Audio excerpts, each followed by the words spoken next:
Bob Cooney here. As you probably know, I am super excited to spend the next hour or so with Alex Rossol, who's the co-founder of vrCAVE, who is the leading provider of VR escape rooms in the world. One of the things I'm super impressed about is how you've really achieved scale and velocity in this business, which I have said is one of the hardest things to do in the VR business in general. And so we're gonna talk about a whole bunch of stuff. Thanks for joining. Oh, happy to be here. Let's just start with kind of like the origin story. What sparked the idea behind vrCAVE? Like, how did it all start? Like many, it's like, always had the dream of doing a startup. The journey kind of began in 2015. Brother being my co-founder at vrCAVE. We got our hands on the very first VR headsets for us, which is the Oculus Rift DK2, Development Kit 2. I jumped into virtual reality and blown away by the immersion that it offered. And I remember describing it back then, it was like being very much inside the video game. After kind of trying out with a bit of virtual reality, it's one of the things that you shouldn't be doing when starting a business, where you start off with a technology or a product and then you go in search of a market for it. We actually sat down. I remember distinctly sitting in the living room and be like, okay. We certainly felt simulation as where it did well. We figured virtual reality would take quite a bit of while to get deep adoption. So entertainment made sense as a great starting point. Now, what year was this? This would have been 2015 going into 2016. Wow. Yeah, wow, really early. So yeah, we were like, okay, let's start entertainment, because people will pay for an incomplete product if they're getting the latest and greatest. Very much, we've always been on the bleeding edge here. So our very first minimum viable product, we created a 2-player 10-minute VR haunted house experience called Hospital of Horror. That one ran in the Halloween season of 2016. And I remember we got the very first production. We had 2 VR backpacks, the very first production run of VR backpacks that were available, which is kind of like a modified laptop, gaming laptop that goes on your back. Those were XMG walkers way back when. So we started off with a 2-player system, ran it for the month of October, did tremendously well. And we actually were using the HTC Vive back then, and very successful kind of first foray into virtual reality. And then as soon as November hit, zero interest, and specifically zero interest for horror. So we went from there. We're like, okay, we have something. We have, we able to get sales and stuff, and sales is amongst the toughest stuff to kind of start with. So we're like, okay, where can we pivot this platform so that we're not so seasonal? And we had a bit of a choice to go like, we could go like a Christmas season one, St. Patrick's Day, Easter one, or we could do something that's kind of year round. And nothing for Bob's birthday? You weren't thinking about the Bob Cooney birthday celebration? No. Come on, man. So we figured escape rooms were a good way of going. Went from 2-player to a 4-player system, and launched our first escape room July 4th, 2017, and then been releasing a new escape room every year since then.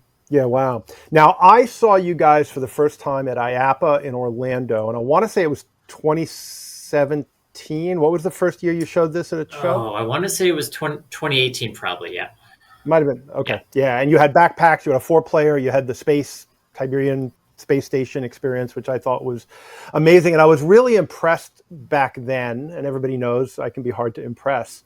But what I loved about what you did there was, playing with physics of, like, you had to throw tools to each other in zero gravity, and one person was kind of blocking these meteorites coming in, and somebody else was trying to fix these things. And so it was the first VR game that I'd experienced that really emphasized teamwork and put us in an environment that was very different. You couldn't possibly do that in a real physical escape room. And so when you built your first experience, what was it about that that made you decide, or maybe it was when you started selling it or whatever, that you were going to, stay with escape rooms versus, oh yeah, we did an escape game, now let's do a zombie shooter, or now let's do a PvP game, which is what a lot of the other platforms are doing? Kind of in starting with Escape from Space Station Tiberia being our first one, being outer space on a space station, of course. And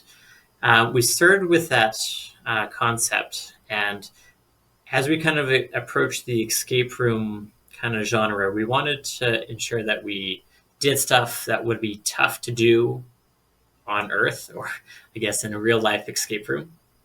So space was like a natural fit for that. Zero gravity. That's why that was the first one. And then Depths of Osiris, you're underwater, there's sharks. That's tough to do elsewise. And then Thank God. Even the third one, Dragon Tower, where it's like, okay, adding dragons in there and stuff and mixing potions and getting cool kind of effects. And it's like, okay. And then with IAPA 2018, I remember we just launched LaserBots, which was our first and probably only so far non-escape room game. Once we released that one, because customers were asking for something for younger, something for replayable, they're like, oh, okay, yeah, this is all right. When's your next escape room coming out? It's like, okay, so you've asked for these things, but you're really looking for us to fill that escape room niche. So it's like, okay, let's focus on the escape rooms. So I want to dive into that, because you just brought up a really important point that I want to gloss over, because I get it all the time. Customers were asking for something, you gave them the thing they thought they wanted, and it turned out that that's not really what they wanted. Is that a fair characterization of that experience? I would say so. It's something I've always described as with customers, clients, things like that. They have a vague sense of what they want and a definite sense of what they don't want. And you only are able to kind of find that difference between the two by actually bringing something in front of them. So what were they asking for specifically that led you to LaserBots? I'm curious. Some of the constraints of the escape room demographic is that generally the escape room demographic hits 16 or 18 to 35-year-olds, equal male, female. Now, when it comes to like family entertainment centers, birthday parties are big. Having something that could be good for birthday parties for a younger demographic, and also one challenge with escape rooms, which people have tried it in several different ways. We haven't seen a great solution for it yet, is that escape rooms are pretty much a one-shot go. So once you've played an escape room, you're very unlikely to do it again. So getting the replayability, getting a younger demographic in there was trying to get both those achieved within LaserBots. And so what would your advice be to somebody who's like, in this market, or really in any market with a startup, and they're getting all this feedback from customers, and how do you parse it to understand what do you actually put in your product roadmap, and what do you just kind of smile and nod and say, maybe later?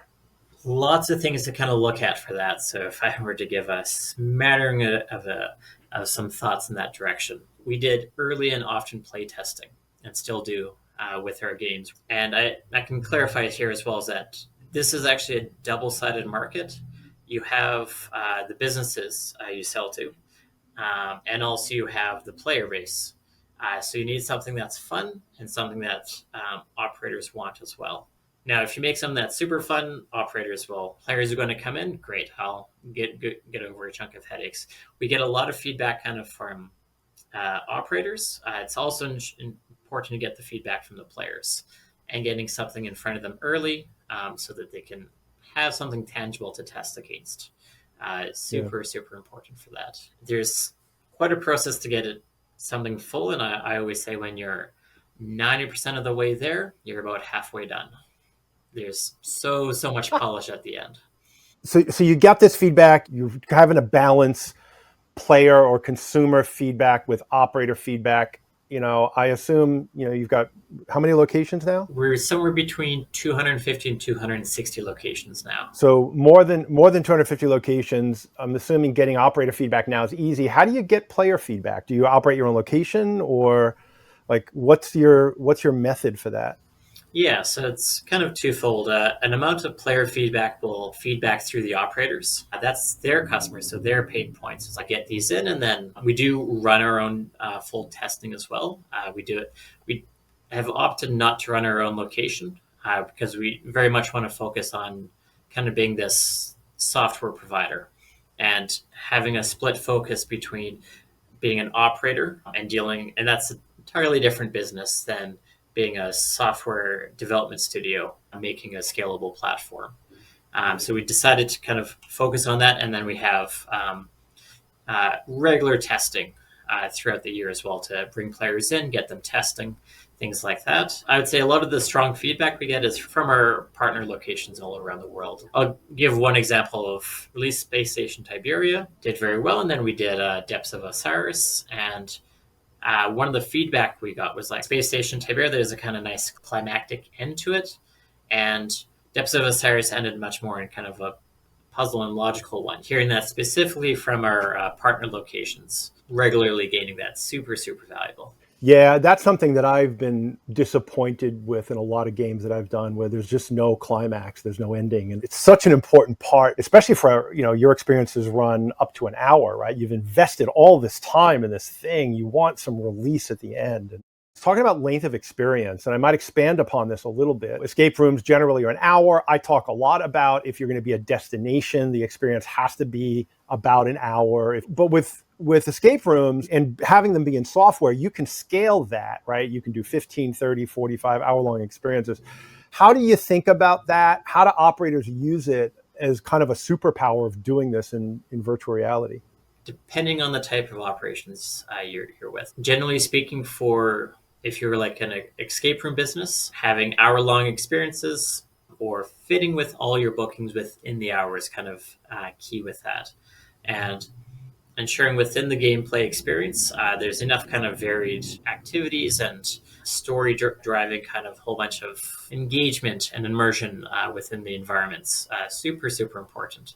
Other ones where it's like, okay, like with arcades, some are looking specifically for an escape room experience. Some are just looking for a taste of kind of puzzles and things like that. So being able to run the games at half an hour or 15, or in certain family entertainment centers or destinations, you're actually looking for high throughput, where you're like 15 minutes in and then 5 minutes out, next group, and away you go. The nice thing with kind of the escape rooms, there's a lot of different kind of experiences kind of packed into our 45, 60-minute experience. So some rooms are easier, some rooms are harder. So there's kind of something for everyone in it. And generally speaking, I'd say we tend towards the 45 to 60-minute mark for it. And lots of players and having a very high comfort experience with it as well.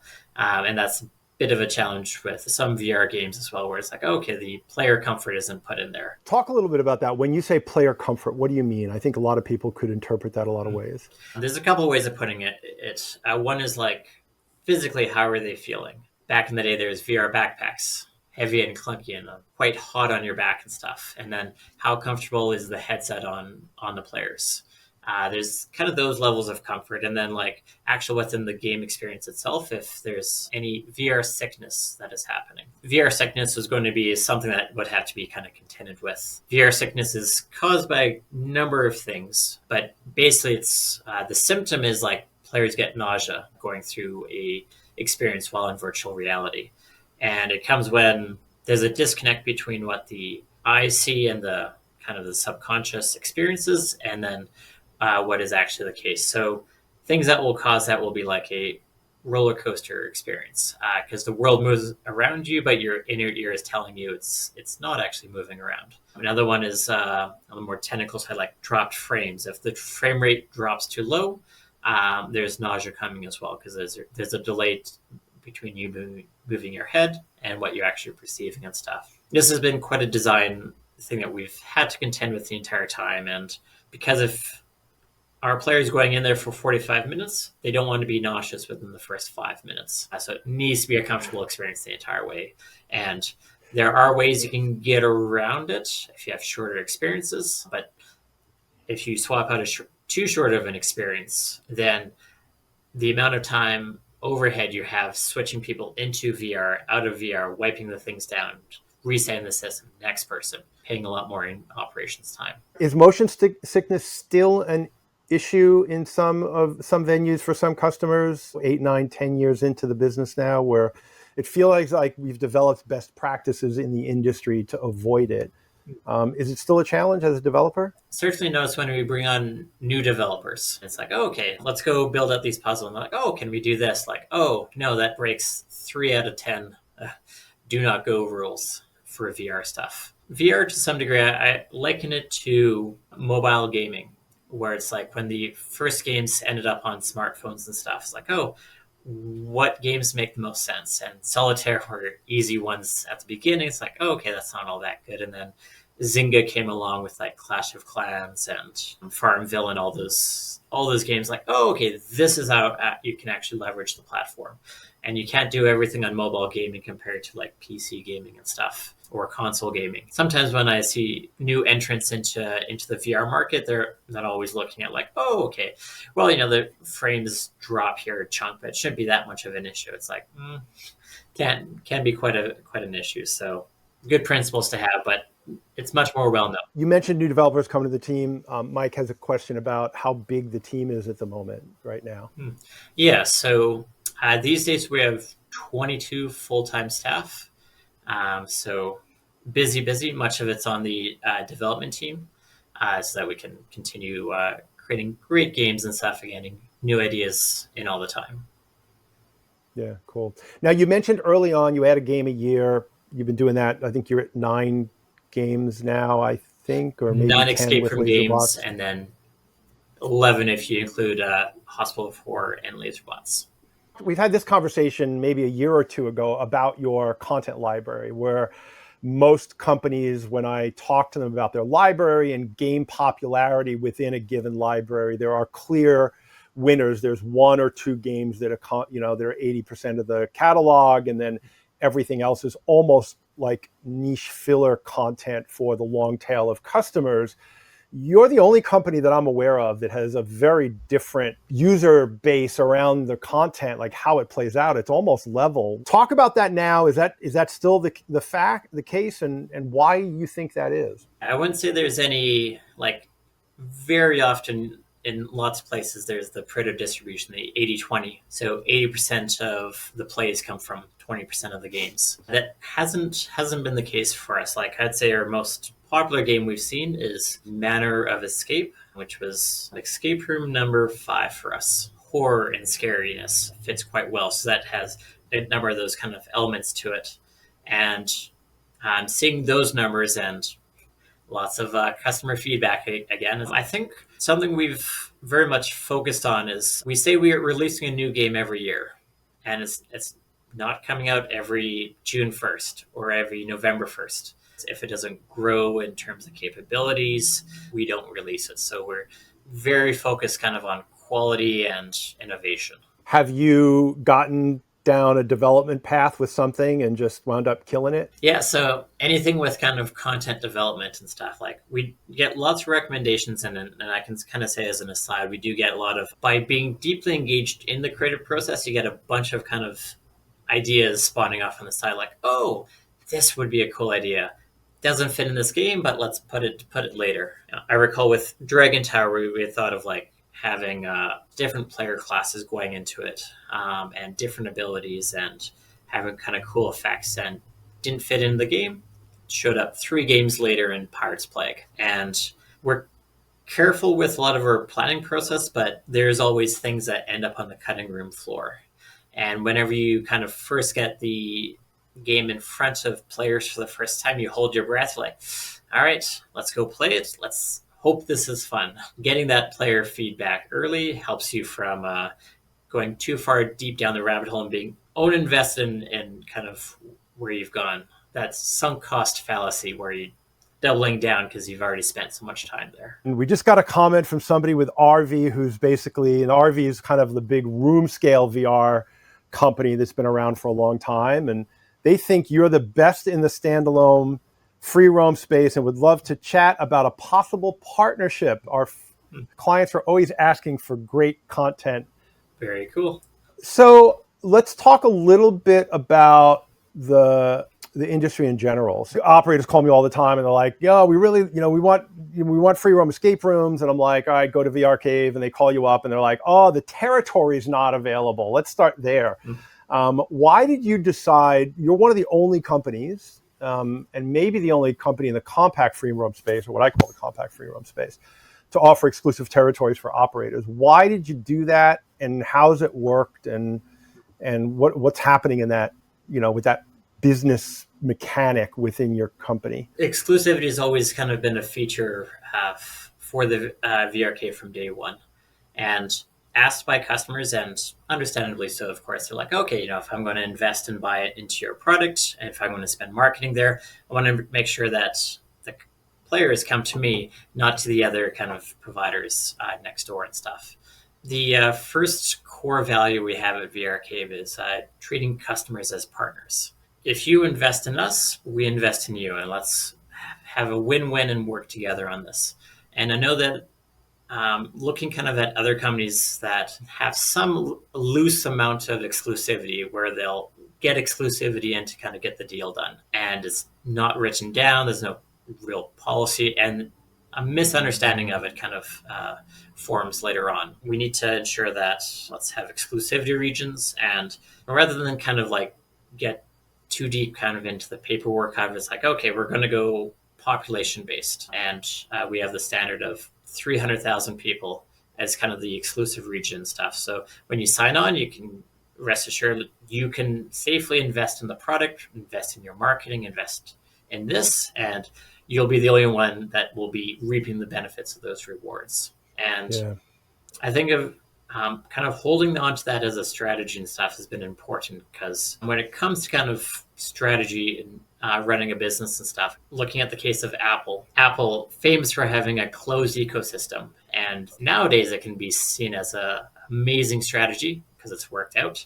We've seen great success with it, and we very much kind of hold that kind of core to our strategy and expect kind of like this is a unique thing to kind of differentiate us in the space, because I'd say one challenge in the space is that there can be lots of games. There's always a race to having the most games at your business. And it's not always about having the most games, but having the games that people want to play and people knowing which games they need to be playing at your establishment. Yeah, that's a truth bomb right there that I've been talking about for a long time, which is, after a while, it's just, it's like Netflix. There's so much to watch. What do you watch, right? And consumers want a little bit of choice, but not too much choice. And there's a lot of research around that. And so how do you think it's affected your growth? What's the impact been on the growth rate? Good question. I'd say there's ways that it has helped and ways that it has hindered, of course. I'd say on the helping side, people that sign onto vrCAVE can be rest assured. They're like, okay, knowing that exclusivity is there, you guys have my back. That provides a good amount of kind of confidence behind being able to invest deep into the relationship and everything. And then certainly as we've grown larger and larger and expanded out, they hear about our escape room game, and something we've learned is that location-based entertainment providers and entertainment operators, they always check out kind of what everyone else is doing in this space. They'll check out all the businesses. If they're on vacation, they'll check out all the businesses there as well. So by being in so many locations, the word gets out much more there as well. While it does provide some headwinds for having unlimited growth, it does help us providing all the support needed to our partners versus providing it to everyone. There's a phrase and strategy that I like. It's, if everyone's your customer, then no one's your customer. This is true. You're taking all the stuff that I've said for the years and condensing it into great sound bites. I love it. Let's talk about, now you guys you talked about backpacks and PC, and we didn't talk about what that means, right? For those, most people probably know, but You were in the PC VR realm in the early days. It's obviously cheaper to deploy. They're easier to run and maintain and operate. You're still supporting your PC VR clients. You haven't forced them to convert. In fact, you release PC VR games first before you release them to standalone, which I think is an interesting strategy. What have you found? What insights have you guys gained as a company moving from PC VR to standalone headsets? As a company, we've always tried to remain on the bleeding edge, and we're hardware agnostic, as we call it. So we very much focus on creating the software, creating the best games. And then whenever a new headset kind of came out, we looked at like, okay, is this a great headset? Are people asking for it? Are the features are there and stuff? And we did get an early version of the Oculus Quest 1, or Oculus Quest when it was back in the day. I remember when we got Space Station Tiberia on, it's like, oh, this looks almost identical. And the graphics were nearly identical in that one. Now, we had to do some downscaling since then, but it was impressive to see you could do that without having a backpack. We saw the kind of the tipping point. We did release the standalone version fall 2019 and didn't get much traction until kind of after kind of 2020, 2021. I'd say like it made a lot of sense for the vrCAVE partners to look at standalone headsets, because if you went with a backpack system, $25,000, $30,000 for all the hardware and equipment, and then you got to pay for software. And then on the standalone system, depending on the type, maybe $5,000, $8,000, you have all the hardware and equipment you need, and then you can pay for software. Players won't pay twice or three times the price for a PC VR streamed experience. Are you seeing a difference in price point between the PC VR installed base and the standalone at all? Not too much. We do see some holding on to it where it's like, okay, now it's a kind of premium experience, and they may have other kind of premium experiences, like zero latency would be an example of a premium streamed PC VR experience. It's like, okay, well, that's kind of a stake in the ground for that pricing, and then you can kind of base how the pricing based on it. Sandbox VR has similar thoughts as well. So while I think you could charge maybe a bit more for PC VR, it's almost identical between the two pricing, I would say. Yeah, it's interesting. I've watched the only other company I know of that switched from PC VR to standalone, but they haven't kept the PC VR, I don't think, was Xcurio with these big, large, free roam Horizon of Khufu things. And they went from backpacks to PC to standalone, and because you can't stream to 100 headsets. I've looked at the Google reviews, the price per game is exactly the same. And when you shifted to standalone, did you see your growth rate increase by dropping the cost of entry? I mean, we used to kind of have like pricing more similar, like, okay, you go buy a title, unlimited use. So having a software version of a kind of arcade cabinet, like, oh, this is a revenue generator here, and then you go for the subscription. And we've changed the pricing around a bit so that it's like, okay, it's easier to get in, easier to get started, and then price per minute or pay per player has kind of become standard, or most common, I would say, with it. And the interesting thing, shift-wise, technology-wise, is most locations that sign on today, they're looking kind of just on the standalone side. But I can see a case where the PC VR can come back because the streaming technology is coming much, much stronger. HTC Vive's Focus series has really done a lot to kind of get that streaming experience back. So you get the benefits of the PC VR stuff while also getting the lightweight of having the standalone headset. So it's like, oh, okay, there's a case for holding on to the PC and then allowing us to kind of, once again, stay hardware agnostic has allowed us to allow for when technology kind of catches up, it's like, okay, we can go back to PC VR as well. Yeah.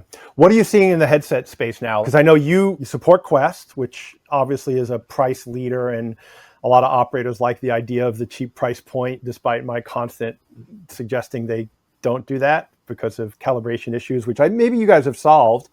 You've got HTC Focus on the high end. You've got Pico now coming back into the market, and I know you were trying to get that ready for the VR Summit last month.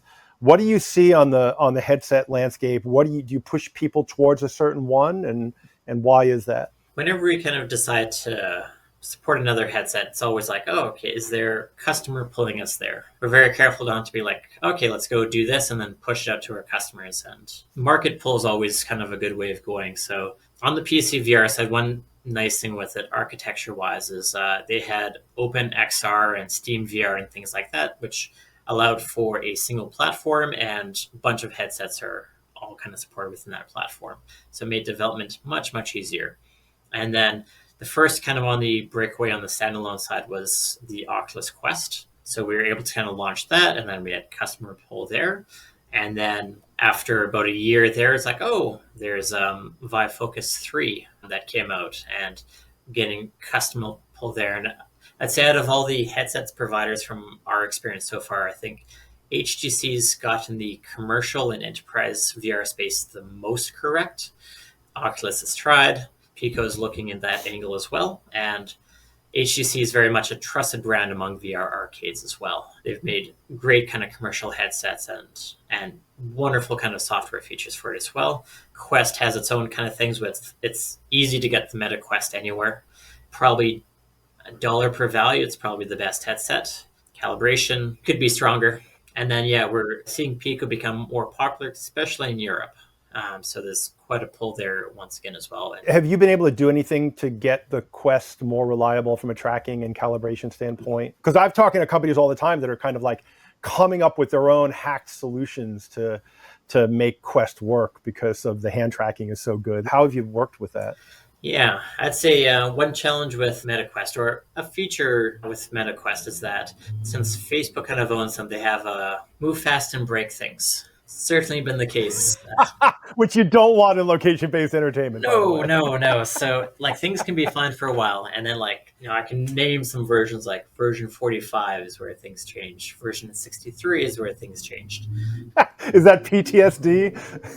A little bit. Now we're very careful in terms of like their software, their platform. So you never really want to hack into anything on it as well. It's kind of more like, this is what's being spit out by the system. You kind of need to work with it. We've learned through that as well. It's like a bunch of kind of best practices, like the tracking algorithm and calibration is quite a black box.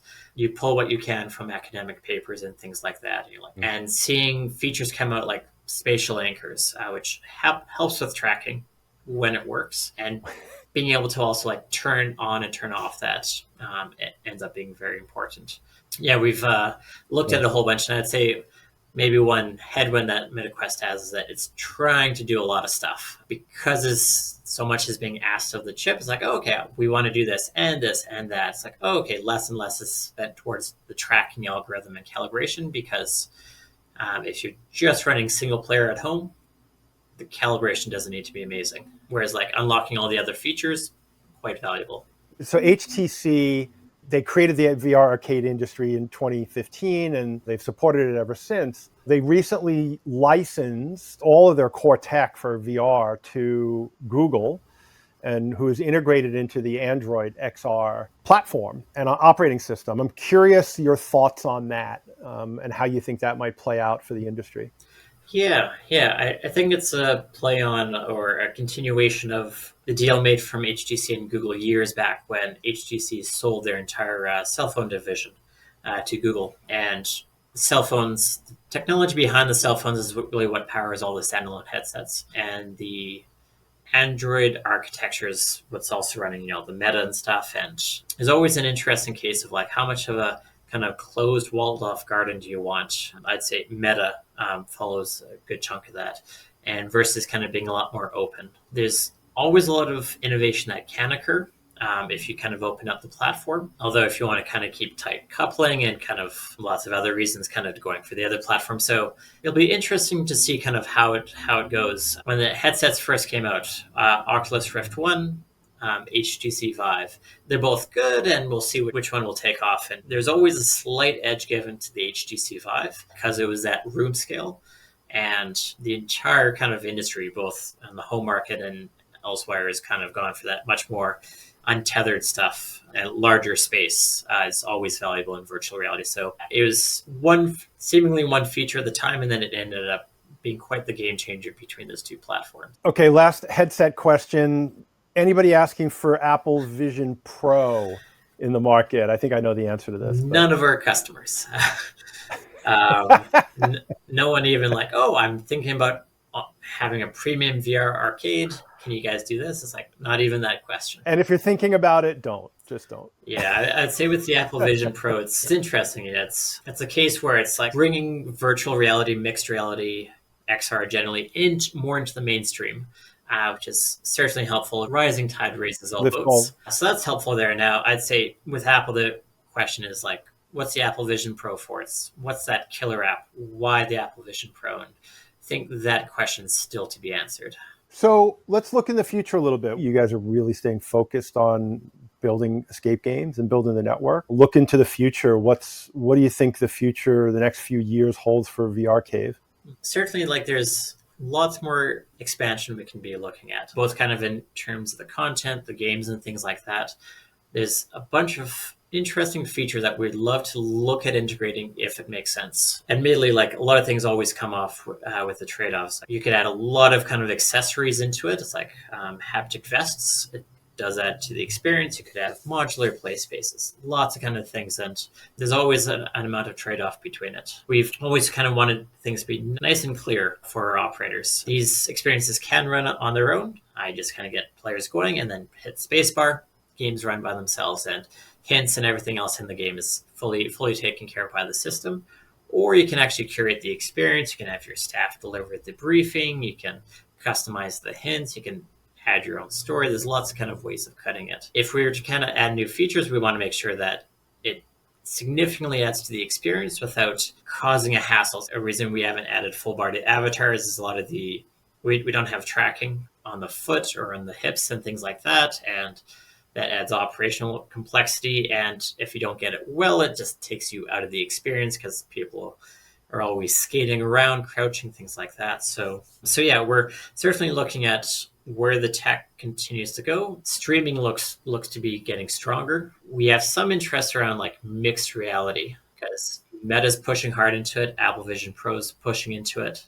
And there's kind of other places you can put virtual reality as well. Like hospitality might be an interesting place for a virtual reality where you have like a much more dedicated, exclusive environment. With vrCAVE, it draws in the escape room crowd and draws in the gamer crowd. So it hits the boxes for that. And we're always kind of looking at adjacent markets as well. If you're not developing a brand new market, it's always helpful. So people have done escape rooms. Okay, let's do a virtual escape room version. I think there's lots of places that could be explored elsewhere, like laser tag might make a lot of sense, where it's like, okay, can you bring in enough cool things on the virtual reality side to really make a 10x improvement and really leverage the technology while also building the familiarity from laser tag? And there's a bunch of kind of other entertainment experiences that could be there as well. I'd say amongst all the stuff we're looking at is still very much be in the entertainment space, and that's our bread and butter and where we want to stay. You just mentioned 10X. There's a guy, Jim Kessler, who runs Lasertron, one of my early laser tag competitors. He's a big 10X guy. Like, how do you improve something 10X? And I think it's clear to me and clear to you how VR elevates the escape business by an order of magnitude. But maybe tick off like just the top 5 things that might be obvious to us, but somebody new watching this might not actually understand. When we founded vrCAVE, we did a full 30-page business plan and looked at kind of where the value add would be with virtual reality. Going through the exercise of a business plan is always really good. So when we looked at it for escape rooms, it's like, okay, what are the biggest gripes of it? It's like, okay, there's a large kind of upfront fee putting an escape room together. You know, they start at $30,000 up to $50,000. You can either even spend up to $100,000 or $200,000 on an escape room. And that's factoring both in the costs, the build out, the labor, the creative design, all that stuff. So lots of expense kind of goes into the escape room, and you can get started much cheaper with a VR escape room. And then just like maintenance, you have room resets, you have clues that walk out on you.